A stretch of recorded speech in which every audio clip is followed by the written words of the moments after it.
नमस्कार, आप सुन रहे हैं बॉलीवुड एफएम, सुनता है सारा इंडिया। आज हम आपके लिए वहीदा रहमान और देवानंद का वो किस्सा लेकर आए हैं जिसे सुन आप दंग रह जाएंगे। यूँ तो बॉलीवुड में देवानंद एक ऐसे एक्टर है जिन्होंने डायलॉग्स के और उनके स्टाइल के सभी दीवाने हैं। यहाँ तक कि देवानंद साहब की एक झलक पाने के लिए लड़कियाँ इतनी बेकरार होती थी कि अपनी छत से भी कूद जाती थी।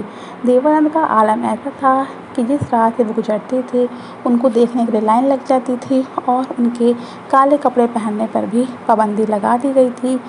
यहाँ तक कि देवानंद कभी भी पब्लिक प्लेस में ब्लैक कोट नहीं पहन सकते हैं, जिस पे कोर्ट ने भी पाबंदी लगा दी थी।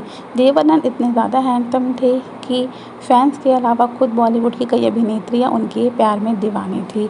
उसी में से एक थी वहीदा रहमान, जिन्होंने अपनी पहली मुलाकात का किस्सा शेयर किया।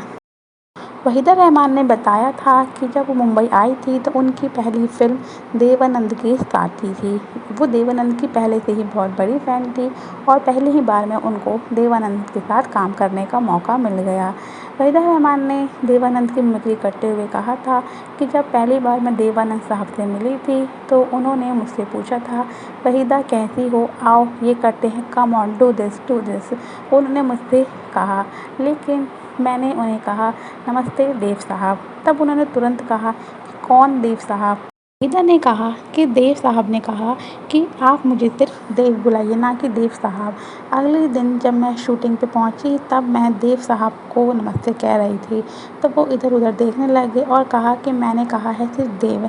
वहीदा रहमान का कहना था कि मैं सीनियर एक्टर को कभी भी उनके नाम से सीधा नहीं बुलाती थी, लेकिन देव साहब का कहना था कि मैं उन्हें सिर्फ देव ही कहूँ। जब ट्विंकल खन्ना ने वहीदा रहमान से पूछा कि देवानंद साहब ने आपके साथ कैसे डिसेंट फ्लर्ट किया और कैसे आपके दिल में उनके लिए प्यार जागा, तब ट्विंकल खन्ना बोलती है कि क्या उन्होंने कहा था कि वहीदा तुम बहुत खूबसूरत हो। इस पर वहीदा रहमान ने कहा कि नहीं, उन्होंने ऐसा तो कुछ नहीं कहा कि तुम बेहद ही खूबसूरत हो।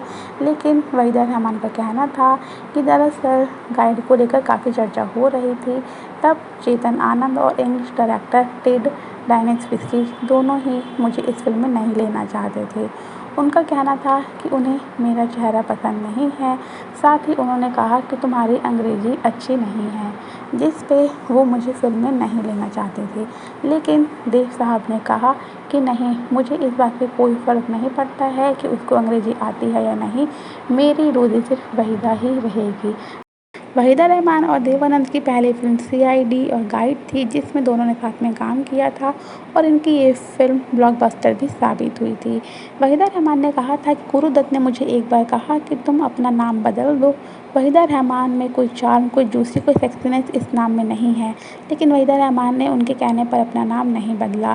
साथ में वहीदा रहमान ने ये भी बताया कि किस तरह उन्होंने कॉन्ट्रैक्ट पेपर पे लिखवाया था कि वो वही कपड़े पहनेगी जो उन्हें समझ में आएंगे। वो किसी भी तरह की सेक्सी ड्रेस नहीं पहनेगी जो कि डीप हो या उनका बॉडी दिखाई दे। उनका कहना था कि जब मैं मैच्योर हो जाऊंगी तब मैं बिकनी पहनने को भी तैयार हूँ, लेकिन उससे पहले मैं ऐसी ड्रेस नहीं पहनूंगी। यहाँ तक कि एक बार सेट पर जब डायरेक्टर ने उन्हें डीप नेक का ब्लाउज़ पहनने को दिया था, तब वहीदा रहमान ने वो कपड़े पहनने से मना कर दिए थे, जिस पे डायरेक्टर ने कहा था कि अगर ये नहीं पहनोगी तो सेट से चली जाओ। जिसके बाद वहीदा चली गई थी, लेकिन देवानंद ने वहीदा रहमान को सपोर्ट किया।